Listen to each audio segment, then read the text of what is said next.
cheerful animatronic characters feel like old friends. You love how their antics bring saccharine, I don't know how to pronounce that, I'm sorry, smiles to kids' faces. This place creates happy family memories, and you help make that possible. But all good things must come to an end. It's time to move on while you still can.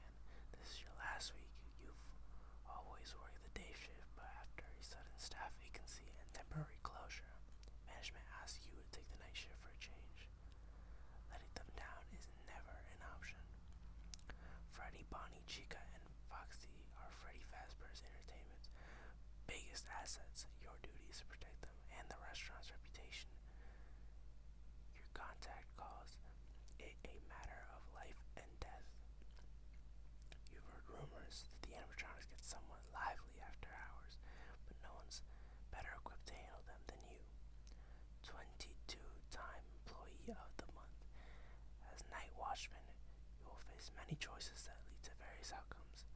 If you find an item that might help you do your job, write it down for later on a page provided. Now, your first big decision. If you want to play on easy difficulty, add paperclip, screwdriver, and flashlight to your inventory. If you want to play on normal difficulty, start with only your wits and turns. At any time, you can turn to the back of this book for some line pages if you need to make notes for yourself. Oh guys, which one should we pick? I'm thinking normal difficulty, FNAF has always been hard. We'll stick with normal difficulty. Okay guys, night 1, 12 a.m. The security office at Freddy Fazbear's Pizza is practically a second home. You spend so much your time here over your career, probably too much. Time cooped up in a glorified closet, staring at a buzzing, flickering monitor until your eyes dry out. But everyone's gotta make a living, and you have an 11-year-old daughter, Copelia, to provide for. You often feel like the only thing you're good at is protecting others, even at your own expense. The office is always dark, since there aren't any outside windows, but somehow at night it still manages to give you the creeps. You're probably just spooked because you're all alone in the restaurant. Aside from Freddy, Bonnie, Chica, and Foxy, animatronics aren't fantastic conversationalists, but boy can they sing and dance. Of course, they've also been known to do other things. Rumor is that they've become strangely aggressive lately, but surely those glitches were ironed out.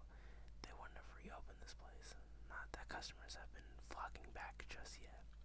After the restaurant closes and everyone is gone, the animatronics enter roaming mode and walk around to prevent their servos from logging up. You hear heavy footsteps echoing out there now. Clomp, clomp, clomp.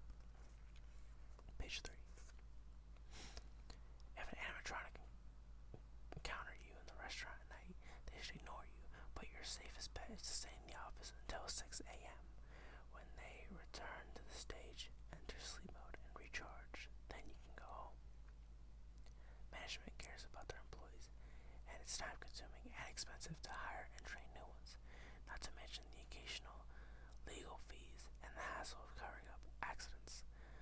So they installed reinforced doors on either side of the office.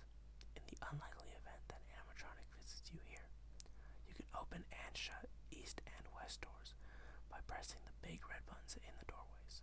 The light switches below them illuminate the east and west halls outside your office, so you can see whether anything is out there. Surviving the night probably seems like a low bar for your job, but this isn't just about collecting a check.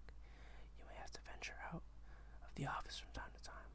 The animatronics are clumsy and mindless. Naturally, if they break something out there, you have to go and fix it and clean up the mess right away so the restaurant is ready to open, just in case any customers show up. Think of the children. Of course, your number one concern is making sure nothing happens to Freddy, Bonnie, and Chica. Oh, and don't forget Foxy. Don't forget about Foxy. Turn to page 4.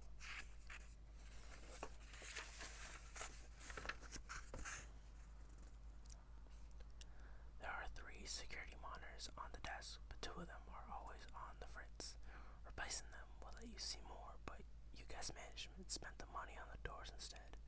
You use the control panel in front of you to switch the one working display to feeds to feeds from various cameras around the restaurant. Sorry. You check the stage first. Your heart pounds when you see Bonnie and Chica are gone. So that's who you heard walking around the restaurant. Freddy's just hanging up on there on his own. The brown bear is dapper, as always, in his black top hat and bow tie. You're glad that they restored the vintage animatronic with his classic look. Freddy doesn't wander much, as if he's above all that just because he's the star of the show. Or maybe he's saving his energy for something.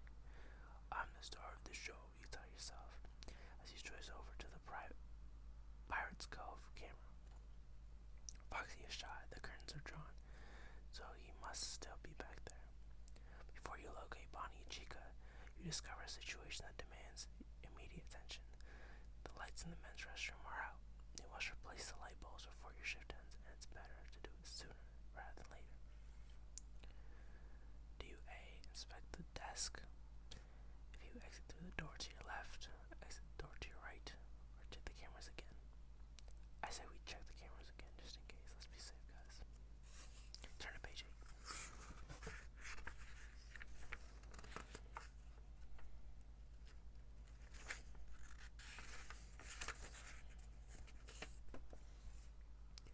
It's always a good idea to check the monitors to see where the animatronics are at any given time, especially if you're thinking about leaving the office.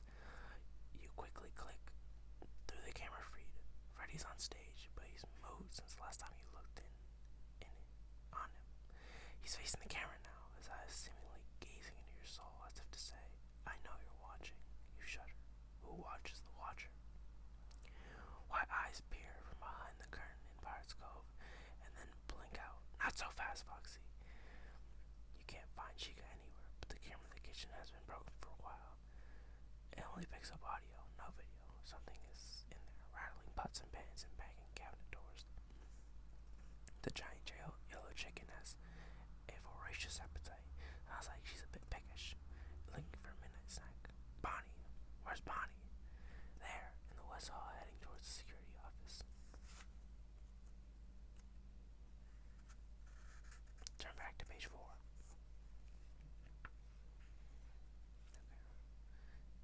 I say let's inspect the desk. The new day shift security guard left quite a mess. Squished up food wrappers and empty soda cups everywhere. You know it can be hard to stay awake while watching the cameras for 6 hours. But there's an unspoken rule in this office: keep it clean for the next person. You're going to have to leave a passive-aggressive note before you finish tonight. They'll never make Employee of the Month with an attitude like that. Just because we don't often meet our fellow employees doesn't mean we're not part of the same very friendly fazbear family. Trademarked. It's important to have some pride and consideration. This is one of the reasons you've agreed to record those training videos for the new hires and leave phone messages as part of orientation. Helps you feel a connection to the other guards. You hope hearing calm voice helps them keep a level head when things get tense. And it's always nice that even after you leave the shock, part of you will always remain here. You yank open the top metal drawer and yep, more trash. You plug out the crumpled balls of paper and soda cups. You spot something small and shiny at the bottom of the desk. A paper clip. Those always come in handy. You slip it in your pocket and finish tidying up the office. All those soda cups remind you of the restroom and those broken lights you have to take care of. Okay, so we know Bonnie's in the West Wing. Right, that's what I said. So let's go to the right door because that's not where Bonnie is. Page 7. The restrooms are located on the east side of the restaurant, so you head through the door on your right. You glance at the rules for safety poster as you exit the security office. You don't know why they're posted in this corner where kids shouldn't be anyway. The rules certainly don't apply to you, especially number 8, leave before dark. You laugh nervously. The hallway is decorated with cheerful stars and checkered board stripe matching the floor tiles, but the dim lights from the lone fixtures overhead makes the fading seem almost sinister, especially the vintage character posters of Chica, Freddy, and Bonnie. What was that? You thought you heard something, but it was far off. Clanking sound made from the kitchen. The kind of sound a 6 foot tall animatronic chicken might make if it knocked a metal pot off the counter. You pause and strain your ears to listen, but you hear nothing more. You reach the dining area, and overhead light illuminates 6 long tables already prepped for a party with confetti tablecloths and party hats lined up. You start to make your way to the restrooms, but you freeze at the sound of slow, heavy footsteps. Do you want to hide under the table, hurry towards the bathroom, or knock over a table as a distraction? Um, let's knock over a table, guys. Let's see what happens.